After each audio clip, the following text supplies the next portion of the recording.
Maintenant, ce qui me surprend le plus, c'est que ces éléments n'ont pas été contestés. Je suis quand même extrêmement surpris que lorsqu'un journaliste sort des éléments de cette nature, on n'ait eu aucun démenti. Et c'est là où c'est, à mon avis, quelque chose qui renforce la suspicion que nous pouvons avoir. On pourra toujours nous en faire un, maintenant c'est trop tard. Un moment, il faut rester sérieux.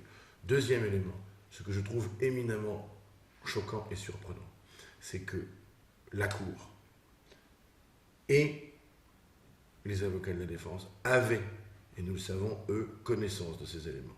Je suis quand même extrêmement surpris que la Cour n'ait pas souhaité les évoquer en préambule pour dissiper toute suspicion si elle n'avait strictement rien à se reprocher. Donc, le déroulement de ces éléments est éminemment suspect. Il est vrai que la particularité des procédures d'instruction qui font que nous n'avons les mises à jour des dossiers que par étapes, on n'a pas une mise à jour en temps réel des dossiers d'instruction, fait que parfois, malheureusement, on peut passer à côté d'un élément, d'un détail.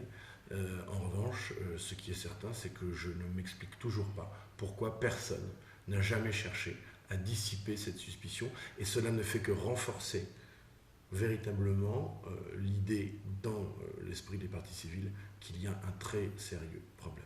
Alors, pardon, mais est-ce que ça ne vaudrait pas le coup de délocaliser? Comme ça, au moins, on est tranquille, il n'y a plus de problème de suspicion, même si le dossier est compliqué, mais est-ce que ce serait pas plus sain?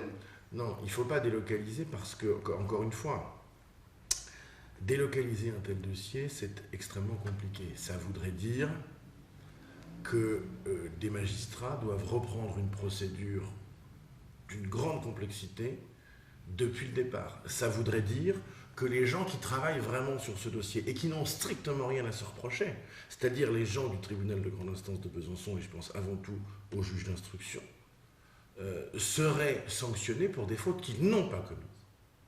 C'est ça le problème.